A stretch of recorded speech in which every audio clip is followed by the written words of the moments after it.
E aí, tudo bom? Espero que você esteja bem, espero que você e sua família estejam todos muito bem. Este é o episódio número 10, é o último episódio da segunda temporada sobre Ellen White. E foi uma jornada muito interessante em 2023, estou muito feliz e muito grato a todos vocês que acompanharam tanto a primeira temporada como a segunda aqui em 2023.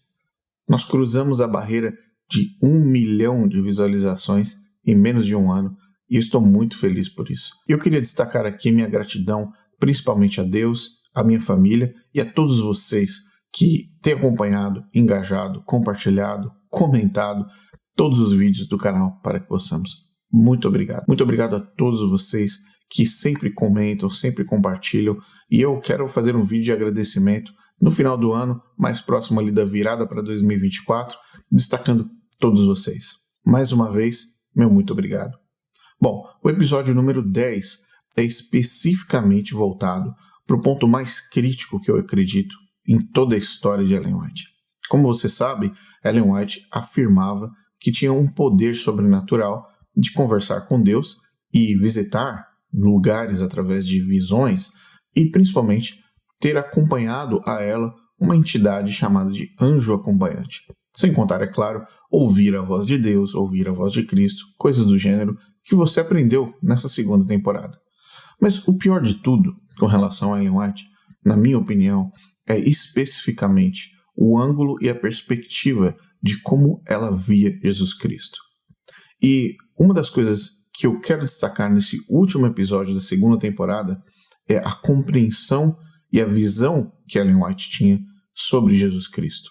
E se ela realmente era uma pessoa que recebia informações de Deus, se Ellen White era de fato uma visionária, uma pessoa com poderes sobrenaturais legítimos, baseados numa relação real existente com Deus, se ela realmente visitava esses planetas, o céu, o tabernáculo, se ela tinha toda essa capacidade mediúnica de prever coisas, de falar sobre o futuro, de fazer previsões da vida das pessoas e até de enxergar pessoas em sua intimidade, tendo até relações sexuais, estando ela na sua própria casa. Se ela tinha todos esses poderes sobrenaturais, se ela tinha um anjo que acompanhava, se Cristo falava com ela, se Deus falava com ela, se todas essas coisas são verdade, a perspectiva dela, de Cristo, seria 1.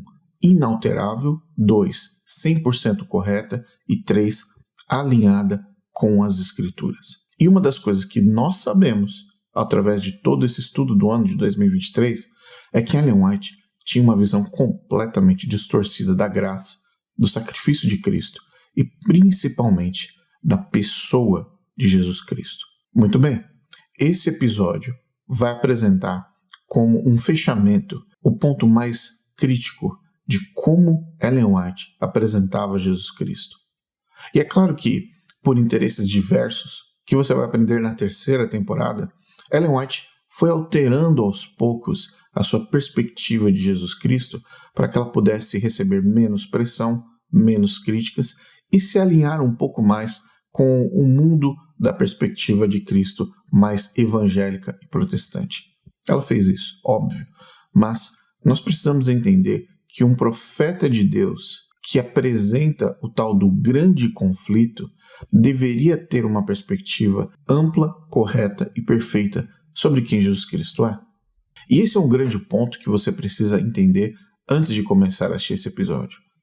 Ellen White, além de ser uma falsa profetisa, além de apresentar diversas vezes elementos e evidências de que ela sequer tinha qualquer nível de comunicação com Cristo ou com Deus, que ela sim era dominada e perturbada por uma entidade maligna chamada de anjo acompanhante, todos esses elementos iriam automaticamente transformar a linguagem sobre Cristo numa linguagem deturpada. Bom, esse episódio é o último da segunda temporada e, se eu não me engano, é o mais importante. Porque você pode criar todos os tipos de heresias a respeito de doutrinas ou interpretações da Bíblia que talvez você não tenha tido uma luz suficiente, vinda de Deus e da palavra de Deus a respeito. E muitas pessoas, pastores, líderes, corrigem ao longo da vida algumas interpretações que estavam erradas. e que, na verdade, de acordo com a palavra de Deus, passam a iluminar uma nova visão sobre aquele tema. No caso de Ellen White, como ela sempre se posicionou como a mensageira do Senhor, as mensagens que vinham dela estavam na contramão do que de fato a palavra de Deus apresenta. E é isso que esse episódio vai mostrar para você. Um ponto importante: a pessoa com a qual Ellen White se relacionava nas suas visões nunca foi Jesus Cristo. A pessoa com quem ela via e conversava e caminhava nos planetas ou no céu ou em qualquer outro lugar, em qualquer outra dimensão da mente de Ellen White, não era Jesus Cristo. E a evidência clara está nesse vídeo. Portanto, espero que você goste. Acompanhe esse vídeo até o final, porque no final você vai entender quem de fato era o Jesus de Ellen White.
A característica básica de um profeta é a habilidade de comunicação.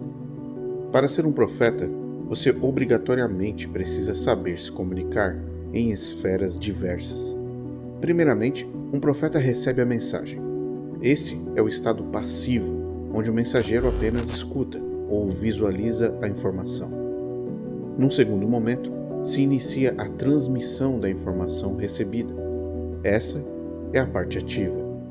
O profeta pode utilizar diversos métodos para distribuir a mensagem que ele recebeu, como, por exemplo, proclamando em praça pública, falando diretamente com um grupo de pessoas específico, escrevendo cartas, livros e muitas vezes até mesmo através de milagres que podem significar uma confirmação vinda dos céus e da parte do originador.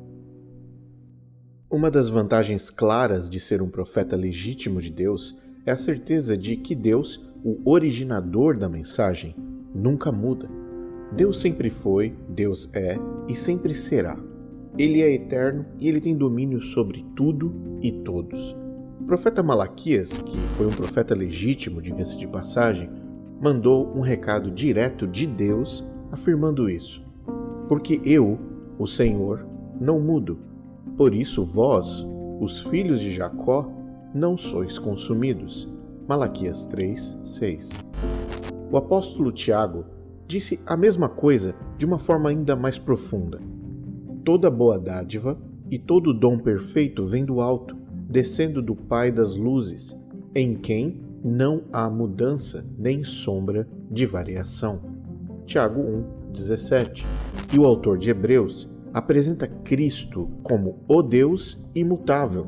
Veja, Jesus Cristo é o mesmo ontem e hoje e eternamente.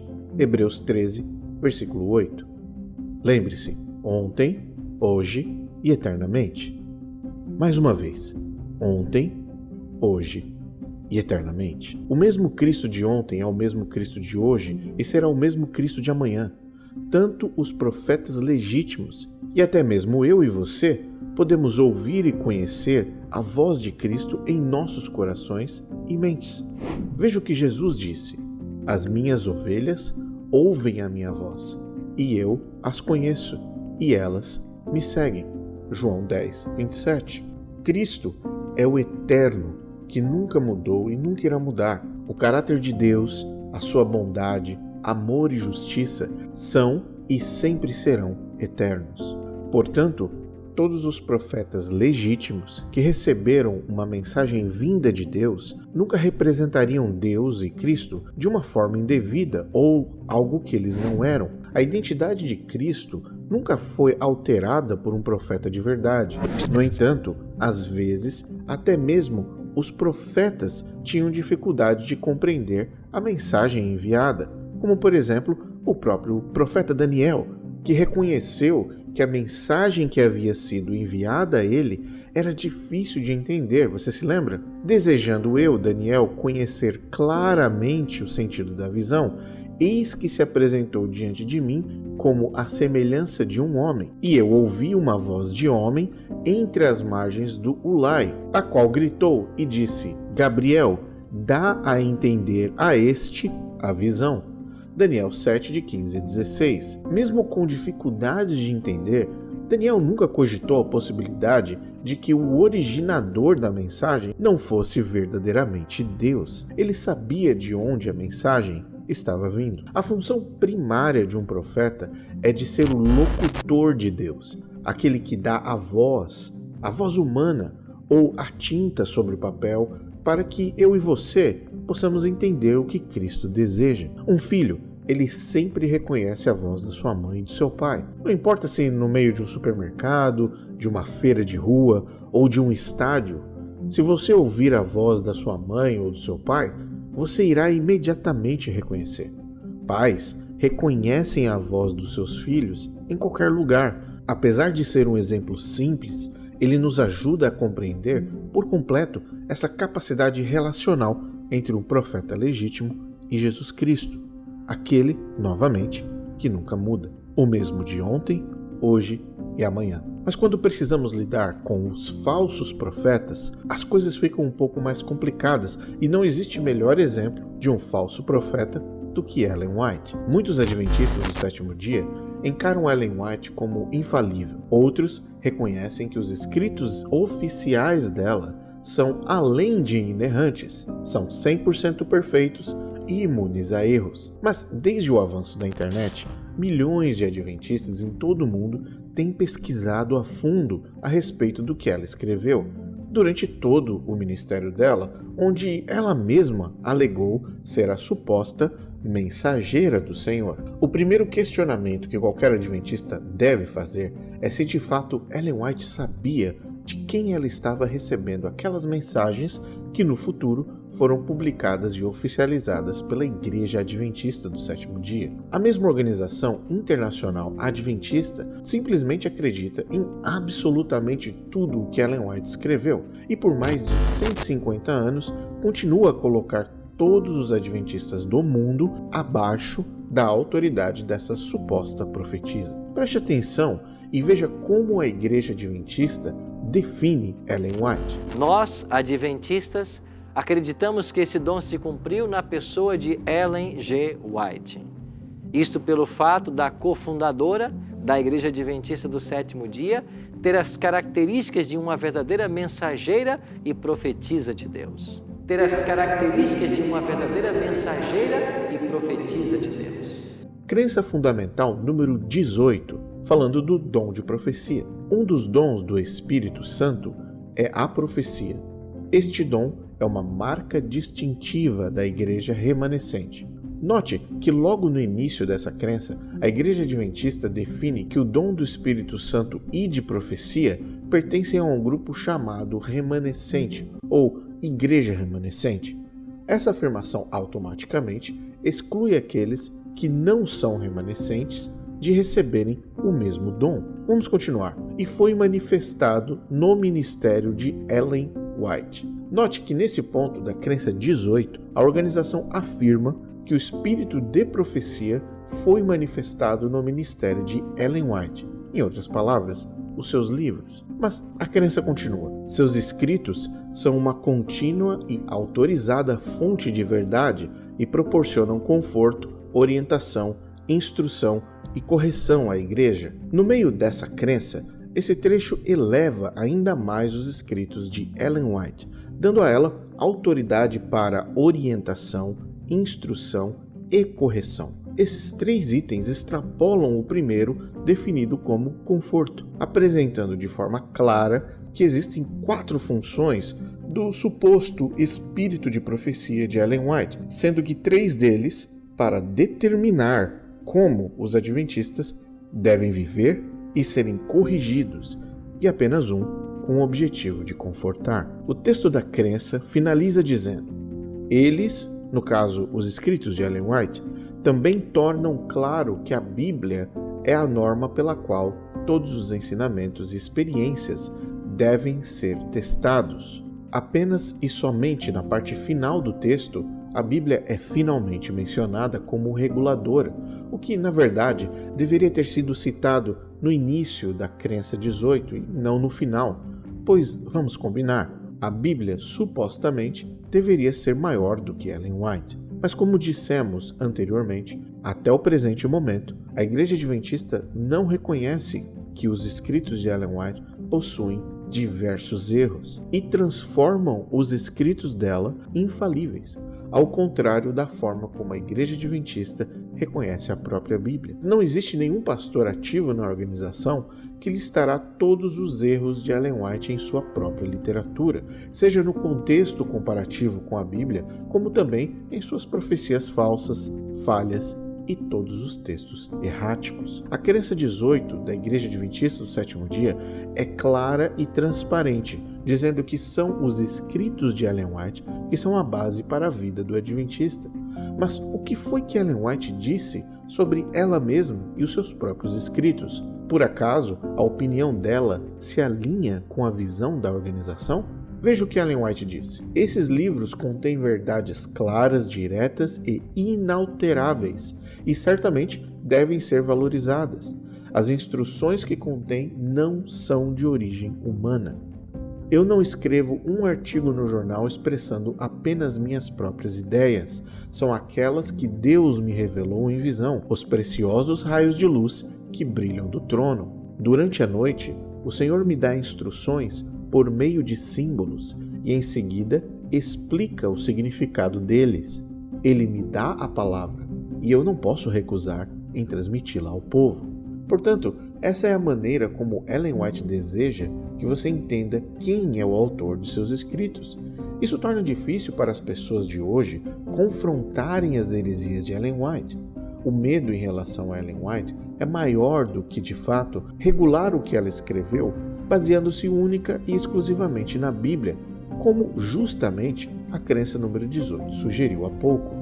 Porém, entre tudo o que Ellen White escreveu, iremos destacar um ponto específico, que é a identidade de Cristo, ou em outras palavras, quem era o Jesus Cristo de Ellen White e se esse Jesus é o mesmo Jesus da Bíblia.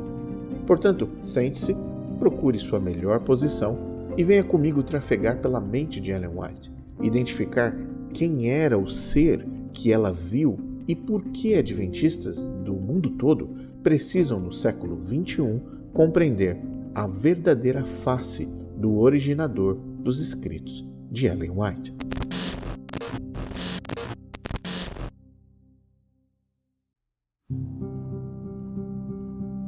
Para iniciarmos, nós precisamos listar quais são os principais desafios quando se trata do Jesus Cristo de Ellen White e, consequentemente, dos adventistas do sétimo dia. Existem 10 definições primárias. 1. O Jesus de Ellen White se parece fisicamente com o Pai, Deus. 2. O Jesus Cristo de Ellen White não é Deus, e sim um ser inferior a Deus, equivalente aos anjos. 3. O Jesus de Ellen White é o arcanjo Miguel. 4. O Jesus de Ellen White veio ao mundo morrer na cruz para vingar a lei de Deus. 5. O Jesus de Ellen White é o maior exemplo de que humanos de natureza caída podem viver sem cometer pecados. 6. O Jesus de Ellen White foi encarnado como ser humano com uma natureza pecaminosa como eu e você. 7. O Jesus de Ellen White não sabia se ele venceria a morte e ressuscitaria após a cruz. 8. O Jesus de Ellen White vai voltar ao mundo quando os adventistas conseguirem reproduzir neles mesmos o caráter de Cristo. 9. O Jesus de Ellen White morreu na cruz, mas o sacrifício de Cristo não terminou na cruz. E por último, 10. O Jesus de Ellen White não tomará sobre si nossos pecados, mas sim Satanás. Se você é um cristão que teve algum contato com a Bíblia e realmente tem uma visão bíblica de quem Jesus Cristo é, você logo irá perceber que todos esses pontos que eu acabei de mencionar atacam diretamente Jesus Cristo em sua identidade, propósito, missão e salvação. Qualquer um desses pontos, mesmo que se de forma isolada forem tomados como princípios de fé, renegam diretamente o Cristo verdadeiro e os propósitos de Deus para a minha e para a sua vida. Antes de começarmos com Ellen White, é importante você saber que o marido dela, Tiago White, não acreditava na divindade de Cristo e também não cria na Trindade. Em 1852 ele afirmou: Jesus Cristo ser o Deus verdadeiro e eterno é um absurdo trinitariano antigo. Review and Herald, 5 de agosto de 1869. Apenas alguns anos antes, em 1868, ele disse: nem o Pai e o Filho são partes do Deus triuno. Eles são dois seres distintos, mas um no plano e outro na realização da redenção. Life Incidents, volume 1, 1868. Tiago White e muitos dos primeiros adventistas eram antitrinitarianos e negavam a divindade de Cristo. No entanto, preste bastante atenção nos anos em que Tiago White publicou essas afirmações, 1852 e 1869, muitos anos após o desapontamento e com a organização da Igreja Adventista em pleno andamento. Lembre-se também que a visão do livro O Grande Conflito é creditada pelos adventistas como tendo acontecido no ano de 1858 e, finalmente, Ellen White e seu suposto ministério profético estavam em pleno vapor. Como dissemos no início, uma profeta precisa saber quem é o originador da mensagem, e se Ellen White de fato se comunicava com Deus, Jesus Cristo e um anjo do céu, todos eles alertariam Ellen White a respeito das crenças heréticas de seu próprio marido Tiago White. Se Ellen White de fato recebia a visita de entidades celestiais, elas não deixariam o seu próprio marido Tiago White sem a luz correta sobre quem de fato era Jesus Cristo. Mas ao longo da história e livros que o casal publicou, nota-se de maneira muito clara que, além de não terem recebido nenhum treinamento relevante em teologia e muito menos uma formação básica pastoral cristã, ambos estavam completamente distantes da Bíblia e muito mais próximos de ideias culturais e modais do século XIX sobre o Salvador do mundo, Jesus. Vamos abrir nosso primeiro livro, História da Redenção. Logo no prefácio do livro, você vai notar uma afirmação bastante contundente. Existem assuntos sobre os quais a senhora Ellen G. White, a mensageira escolhida por Deus para os crentes do Advento, recebeu iluminação nos primeiros dias, logo no início do seu trabalho. Lembre-se, a Igreja Adventista afirma no início do prefácio deste livro duas informações sobre quem enviou a mensagem e quem foi que recebeu a mensagem. Ellen White afirmou que recebeu de Deus essa visão algumas vezes e que ele pediu a ela que a escrevesse. Portanto, de acordo com a Igreja Adventista, tudo que estiver dentro deste livro veio diretamente de Deus, supostamente do Deus verdadeiro. Logo no capítulo 1, percebemos que Ellen White apresenta três personagens: Lúcifer, o poderoso anjo de luz, Deus como o Criador e Jesus como sendo o Filho. Confira comigo. Capítulo 1. Lúcifer no céu, antes de sua rebelião, foi elevado e exaltado anjo, o primeiro em honra depois do amado Filho de Deus. Essa definição de primeiro em honra depois de Cristo, Filho de Deus, além de eliminar o Espírito Santo da cena, dá a Lúcifer uma posição extremamente privilegiada e equiparada a Cristo. Continue acompanhando. Seu semblante, como dos outros anjos, era suave e exprimia felicidade. A testa era alta e larga, demonstrando grande inteligência. Sua forma era perfeita, o porte nobre e majestoso. Uma luz especial resplandecia de seu semblante e brilhava ao seu redor, mais viva do que ao redor dos outros anjos. Lembre-se do seguinte: durante o século XIX, período em que Ellen White escreveu essa descrição de Lúcifer, era muito comum e estava na moda considerar que pessoas com testas largas eram mais inteligentes.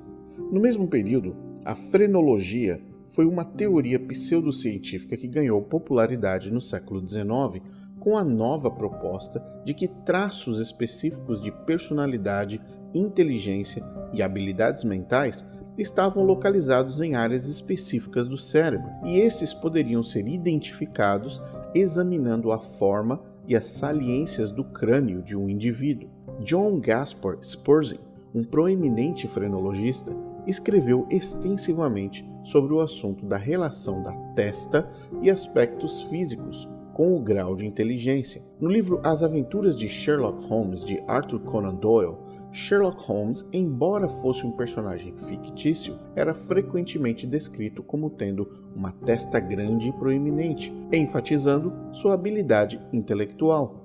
Outros autores, como George Combe, que escreveu A Constituição do Homem em 1828, contribuíram para a literatura frenológica da época, explorando a suposta conexão entre o formato da cabeça e as faculdades mentais. Na continuação do parágrafo, Ellen White vai introduzir agora o personagem de Jesus Cristo.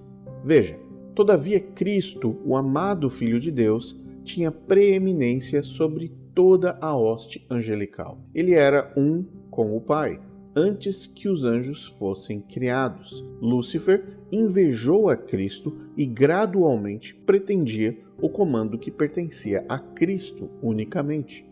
Nesse pequeno trecho, Ellen White define a posição e a ocupação de Jesus no céu. Ele tinha destaque maior entre os anjos e os liderava, e Lúcifer, segundo Ellen White, invejou esta posição de Cristo e o comando que ele exercia sobre os anjos. E é a partir de agora que a identidade de Cristo começa a ser reduzida. No contexto real bíblico, Cristo é Deus, mas no contexto visionário de Ellen White, Cristo está numa posição muito mais inferior. Se Cristo não é Deus, mas uma criatura ou um ser de alta preeminência no céu, qualquer outro ser criado, como Lúcifer, por exemplo, se veria em condições de competir pela mesma posição e honras que Cristo recebia. Ellen White, logo na introdução do livro, no primeiro capítulo, reduziu Cristo e igualou ambos no mesmo patamar. Mas veja o que vem no parágrafo seguinte.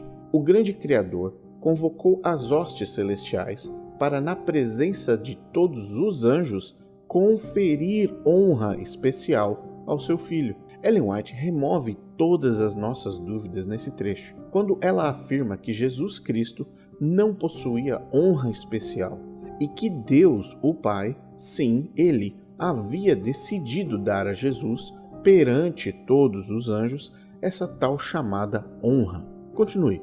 O Filho estava assentado no trono com o Pai, e a multidão celestial de santos anjos estava reunida ao redor deles. O Pai, então, fez saber que, por sua própria decisão, Cristo, seu Filho, devia ser considerado igual a ele. De modo que, em qualquer lugar que estivesse presente seu Filho, isso valeria pela sua própria presença. Essa é mais uma demonstração de que Cristo não era Deus no princípio de tudo. Continuemos. A palavra do Filho devia ser obedecida tão prontamente quanto a palavra do Pai. Seu Filho foi por ele investido com autoridade para comandar as hostes celestiais.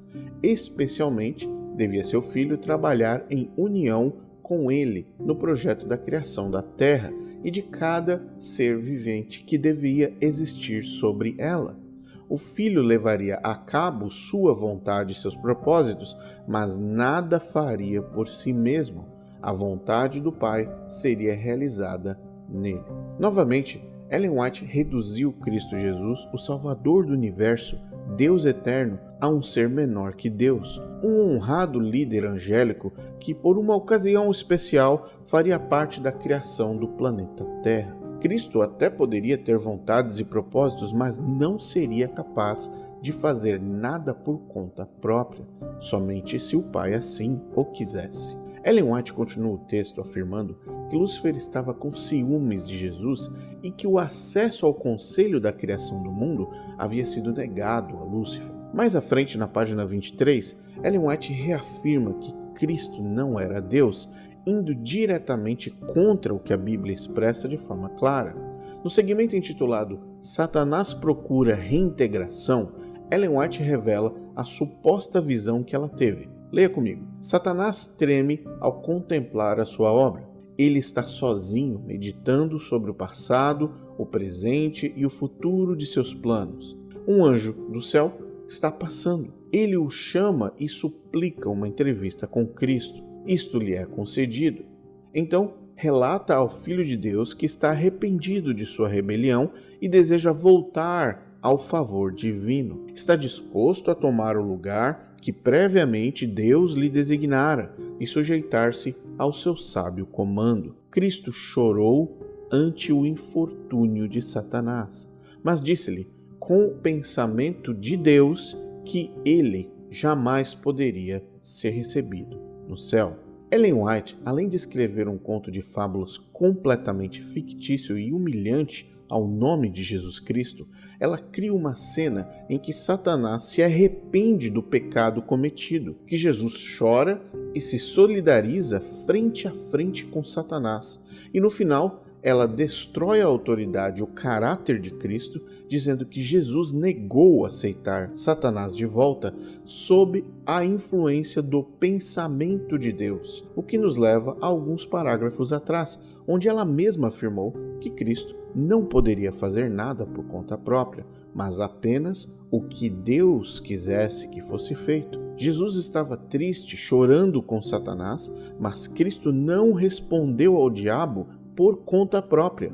Deus, o Pai, precisou assumir os lábios e a mente de Cristo para emitir o seu veredito. Cristo, para Ellen White, era um ser menor que Deus. Um ser que Deus decidiu atribuir honra, um ser comparável a um anjo líder das hostes, a ponto de ser invejado por um outro anjo, que não tinha poder de decisão e que tinha uma relação próxima como a de um irmão com Lúcifer, a ponto de chorar com o diabo após a guerra que o expulsou do céu.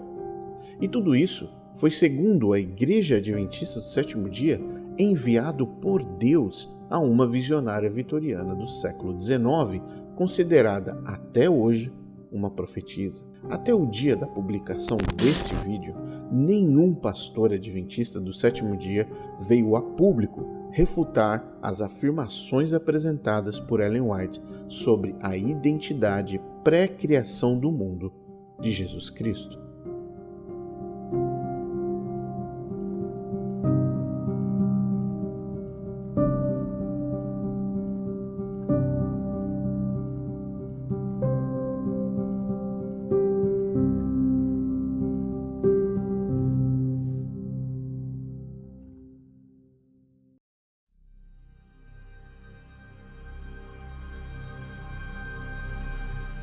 Confira algumas afirmações de Ellen White sobre a identidade e natureza de Cristo. Cristo, o Verbo, o unigênito de Deus, era um com o eterno Pai, um em natureza, caráter, propósito. O único ser que poderia penetrar em todos os conselhos e propósitos de Deus. Patriarcas e Profetas, página 7, 8, em 1890. Perceba que numa única frase, Ellen White considera Cristo de duas formas diferentes. Um ser igual a Deus, mas não o Deus triuno, um Jesus que possui a mesma natureza, caráter e propósito. No entanto, no final da frase, ela o considera um ser separado, que é capaz de penetrar os conselhos e os propósitos de Deus? Qual finalidade Cristo teria de penetrar os conselhos e propósitos de Deus se ele já não fosse Deus? Em outras palavras, Ellen White apresenta um Deus que consegue penetrar nos seus próprios pensamentos? Veja outra afirmação sobre Jesus Cristo feita pela suposta profetisa adventista do sétimo dia. A exaltação do Filho de Deus, a igualdade com o Pai, foi representada como uma injustiça por Lúcifer, que alegava ter também o direito à reverência e à honra. Patriarcas e Profetas, página 11, 1890. Em 1890, Ellen White escreveu o livro Patriarcas e Profetas. Nesse livro, ela absorveu muito do que havia escrito sobre os supostos ciúmes e a guerra no céu, já publicado no livro que lemos anteriormente, História da Redenção. Ela reafirmou o que havia dito, apresentando que Deus havia dado a Jesus, o Filho, igual exaltação, afirmando automaticamente que essa exaltação atribuída a Cristo era algo inexistente ou até mesmo desconhecido até para o próprio Lúcifer, que segundo ela era o terceiro depois de Cristo. Mas logo, as pessoas começaram a ler os livros com mais atenção e notaram que, para o casal White, Tiago e Ellen, Cristo ainda era um ser de segunda importância, para dizer o mínimo, e que a história do grande conflito estava soando estranha demais. Tiago White manteve sua perspectiva antitrinitariana até sua morte, mas Ellen White, aos poucos, foi elevando Jesus Cristo, ao tentar evitar a pressão de teólogos verdadeiros. Essas mudanças no tom começaram a ser vistas num tipo de conflito linguístico de Ellen White que era, no mínimo, vexatório. Ela não poderia dizer que as visões recebidas sobre o tal Jesus honrado no céu estavam erradas, ou eram invenções da mente dela. Se ela fizesse isso, a sua autoridade como suposta profetisa iria para a lata do lixo.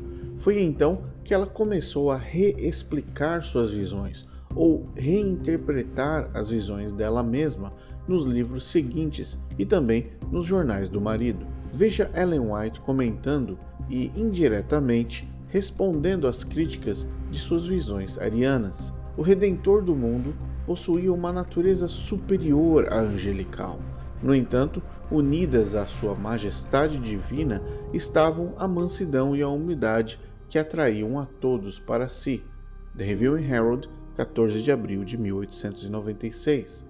A mudança é bastante direta e muito particular, porque ela mesma menciona um comparativo direto entre a natureza de Cristo e a natureza angelical.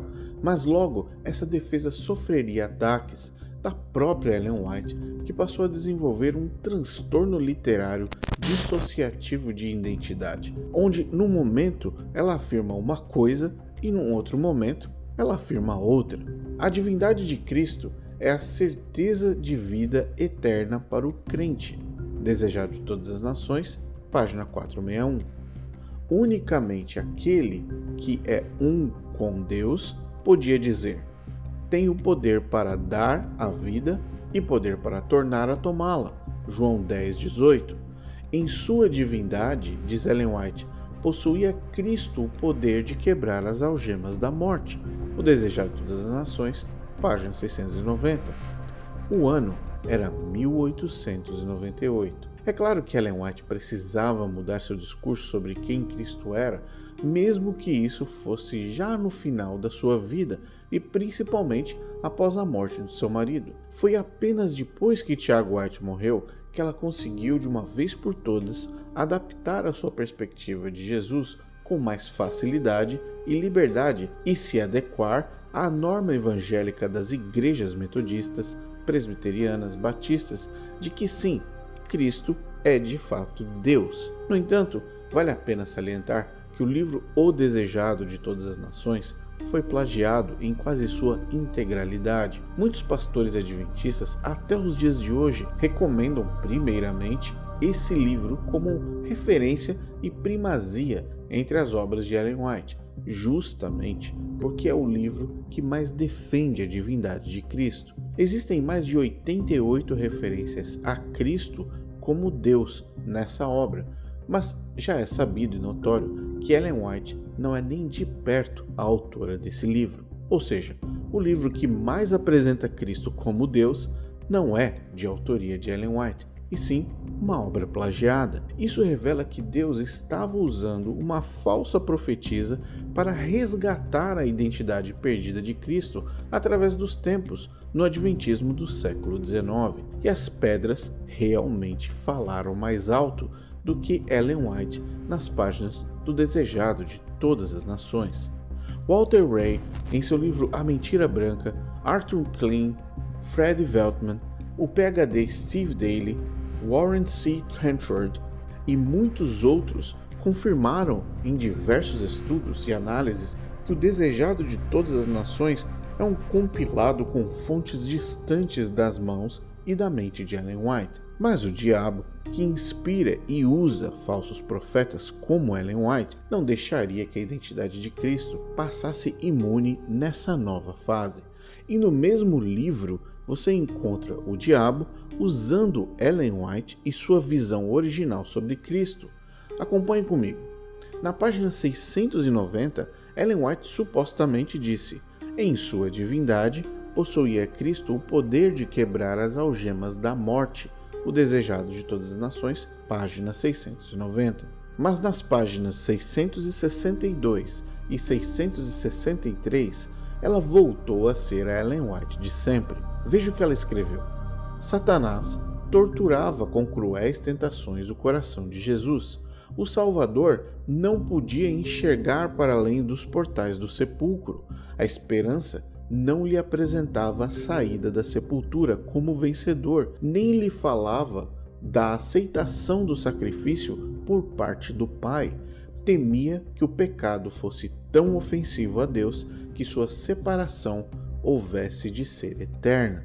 O Desejado de Todas as Nações, página 662 e 663. Cristo Jesus, o Salvador, o Deus eterno, não podia enxergar além dos portais do sepulcro? A esperança não lhe apresentava a saída da sepultura como vencedor?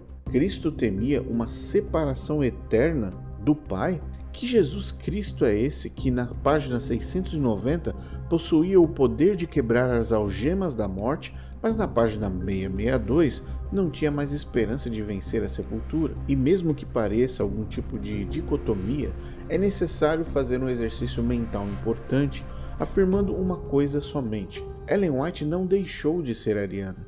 Ela apenas alterou a projeção de suas palavras e não o caráter da sua mensagem. No início desse vídeo, eu mencionei que ela afirmou que desde o céu, antes da criação do mundo, Cristo não tinha autoridade para fazer nada sem que o Pai, Deus, assim o desejasse. Você se lembra? Na página 690, ela afirma que Cristo possuía o poder, mas ele não tinha certeza porque não sabia se voltaria a se reunir com o Pai novamente, devido a uma separação que poderia, na mente dela, ser eterna. Em outras palavras, Deus veio ao mundo sem certeza de que voltaria, sem a certeza de que cumpriria sua missão e sem a certeza de que venceria o pecado.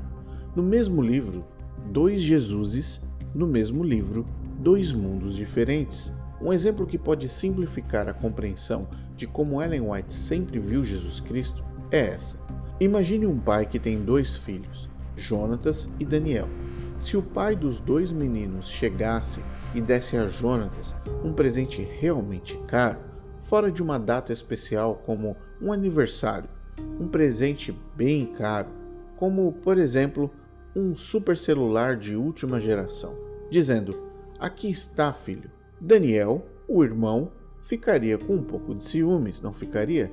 Jonatas recebeu um presente num dia qualquer, sem motivo, sem nenhuma razão especial, e Daniel não recebeu nada. É provável que um dos meninos ficasse com ciúmes e perguntasse: por que você está fazendo isso, pai? Não é nem o aniversário dele, não é Natal.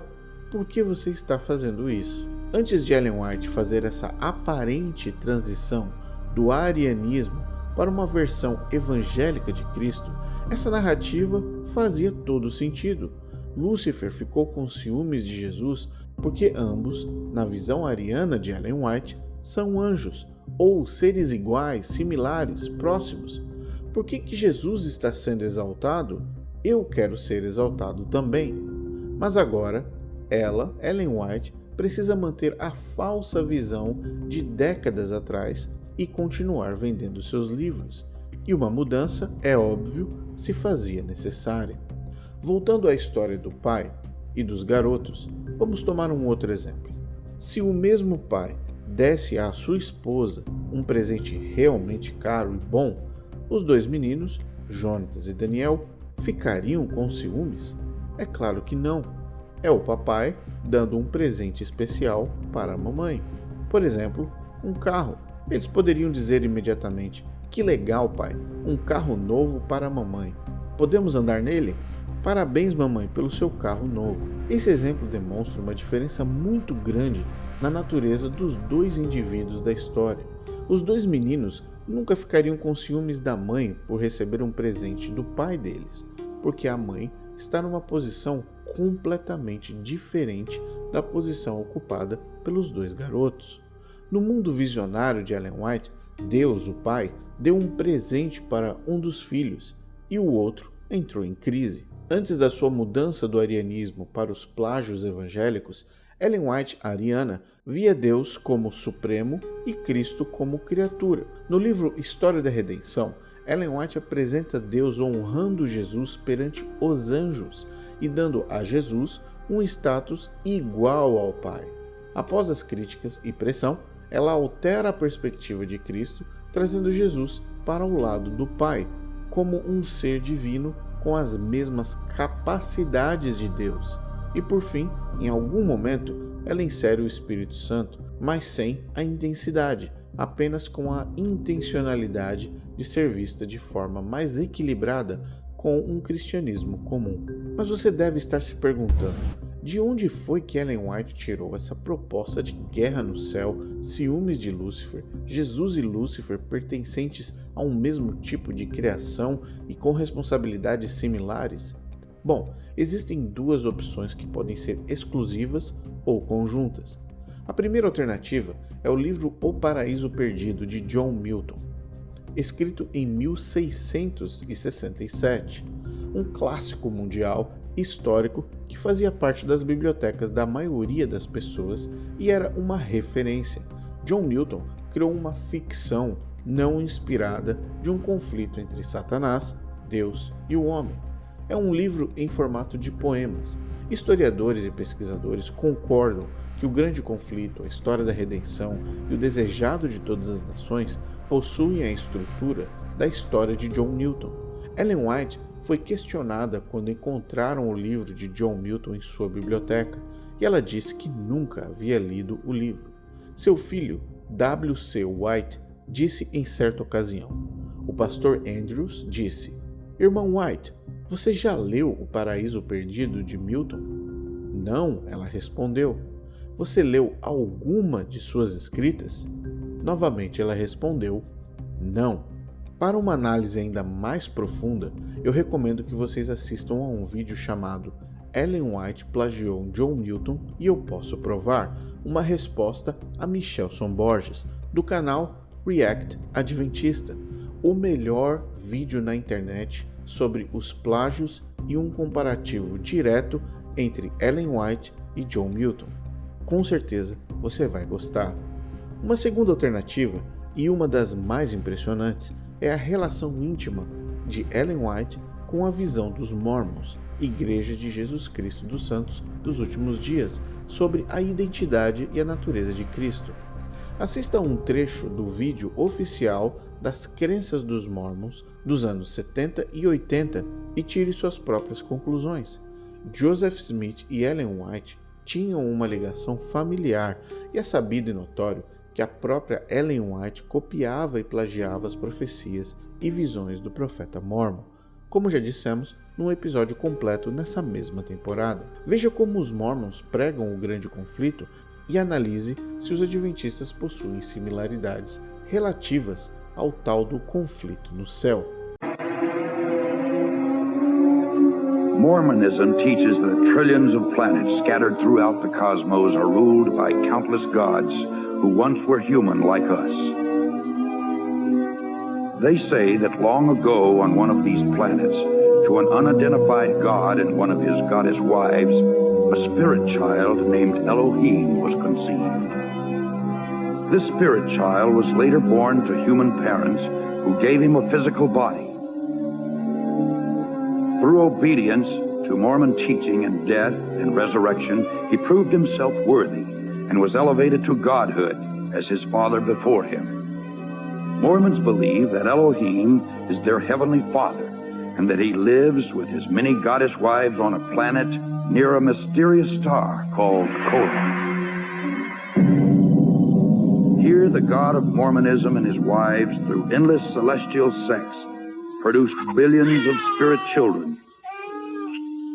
To decide their destiny, the head of the Mormon gods called a great heavenly council meeting. Both of Elohim's eldest sons were there, Lucifer and his brother Jesus. A plan was presented to build planet Earth, where the spirit children would be sent to take on mortal bodies and learn good from evil. Lucifer stood and made his bid for becoming savior of this new world. Wanting the glory for himself, he planned to force everyone to become gods. Opposing the idea, the Mormon Jesus suggested giving man his freedom of choice, as on other planets. The vote that followed approved the proposal of the Mormon Jesus, who would become savior of the planet Earth. Enraged, Lucifer cunningly convinced 1/3 of the spirits destined for Earth to fight with him in revolt. Thus, Lucifer became the devil and his followers the demons. Sent to this world, they would forever be denied bodies of flesh and bone. Those who remained neutral in the battle were cursed to be born with black skin. This is the Mormon explanation for the Negro race. The spirits that fought most valiantly against Lucifer would be born into Mormon families on planet Earth. These would be the lighter-skinned people, or white and delightsome, as the Book of Mormon describes them. Early Mormon prophets taught that Elohim and one of his goddess wives came to earth as Adam and Eve to start the human race. Como vocês viram, os Mormons também possuem uma versão de um conflito no céu, dos ciúmes de Lúcifer e muitas outras propostas que não estão tão distantes do universo visionário do século XIX. Para finalizarmos esse episódio, vamos navegar nos 10 pontos do início do nosso vídeo e mostrando como todos eles têm uma conexão direta com os escritos, a visão, a mente e o que Ellen White disse que recebeu de Deus. Vamos a cada um deles. Número 1. O Jesus de Ellen White se parece fisicamente com o Pai, Deus. Ellen White escreveu: em fevereiro de 1845, tive uma visão de eventos que começavam com o clamor da meia-noite. Vi um trono e nele estava sentado o Pai e o Filho. Contemplei o rosto de Jesus e admirei sua pessoa encantadora. Não pude ver a pessoa do Pai, pois uma nuvem de luz gloriosa o cobria. Perguntei a Jesus se o Pai tinha uma forma semelhante à dele. Ele disse que sim, mas eu não poderia contemplá-la, pois ele disse que se eu visse uma vez a glória da sua pessoa, deixaria de existir. 2. O Jesus de Ellen White não é Deus e sim um ser inferior a Deus, equivalente aos anjos. O Pai, então, fez saber que, por sua própria decisão, Cristo, seu Filho, devia ser considerado igual a ele, assim que, em qualquer lugar que estivesse presente seu Filho, isso valeria pela sua própria presença. História da Redenção, página 17. O Jesus de Ellen White é o arcanjo Miguel. Miguel, ou Cristo, com os anjos que sepultaram Moisés, desceu do céu depois de ter permanecido no túmulo por pouco tempo e o ressuscitou, levando-o para o céu. Spiritual Gifts, volume 3, página 92. O Jesus de Ellen White veio ao mundo morrer na cruz para vingar a lei de Deus. Veja o que ela disse: ele morreu para vindicar a honra da lei. Essa lei é o fundamento do governo de Deus no céu e na terra, e ela deve ser mantida. Revogar a lei é desonrar Deus, é lançar desprezo sobre o céu. A morte de Cristo testificou que a lei é imutável, que é eterna, como o trono de Deus. The Signs of the Times, 17 de julho de 1893. O Jesus de Ellen White é o maior exemplo de que humanos de natureza caída podem viver sem cometer pecados. Nada havia nele que correspondesse aos sofismas de Satanás. Ele não consentia com o pecado, nem por um pensamento cedia à tentação. O mesmo se pode dar conosco. A humanidade de Cristo estava unida à divindade, estava habilitado para o conflito mediante a presença interior do Espírito Santo e veio para nos tornar participantes da natureza divina. Enquanto a ele estivermos ligados pela fé, o pecado não mais terá domínio sobre nós. Deus nos toma pela mão da fé e ela nos leva a apoderar-nos firmemente da divindade de Cristo, a fim de atingirmos a perfeição de caráter. O Desejado de Todas as Nações, página 87. O Jesus de Ellen White foi encarnado como ser humano com uma natureza pecaminosa, como eu e você. Apesar de os pecados de um mundo culpado terem sido lançados sobre Cristo, apesar da humilhação de tomar sobre si a nossa natureza decaída, a voz do céu declarou que ele era o Filho do Eterno. Desire of Ages, página 112, no original em inglês. O Jesus de Ellen White não sabia se ele venceria a morte e ressuscitaria após a cruz. A esperança não lhe apresentava a saída da sepultura como vencedor, nem lhe falava da aceitação do sacrifício por parte do Pai. Temia que o pecado fosse tão ofensivo a Deus que sua separação houvesse de ser eterna. Desejado de Todas as Nações, página 662 e 663, como lemos anteriormente. O Jesus de Ellen White vai voltar ao mundo quando os adventistas conseguirem reproduzir neles mesmos o caráter de Cristo. Quando o caráter de Cristo for perfeitamente reproduzido em seu povo, então ele virá para reclamá-los como seus próprios. Christ's Object Lessons, página 69. O Jesus de Ellen White morreu na cruz, mas o sacrifício de Cristo não terminou na cruz. Quando se arrepender do pecado, confessar e abandonar, então o perdão é registrado a favor do nome do pecador, mas seus pecados não são apagados até depois do juízo investigativo. The Signs of the Times, maio 16 de 1895. O Jesus de Ellen White não tomará sobre si nossos pecados, mas sim Satanás. Como o sacerdote, ao remover do santuário os pecados, confessava-os sobre a cabeça do bode emissário, semelhantemente Cristo porá todos esses pecados sobre Satanás, o originador e instigador do pecado. O bode emissário, levando os pecados de Israel, era enviado à terra solitária e, de igual modo, Satanás, levando a culpa de todos os pecados que induziu o povo de Deus a cometer. O Grande Conflito, página 485. Todos esses textos e centenas de outros, incluindo jornais, panfletos, revistas, revelam quem de fato era o Jesus de Ellen White.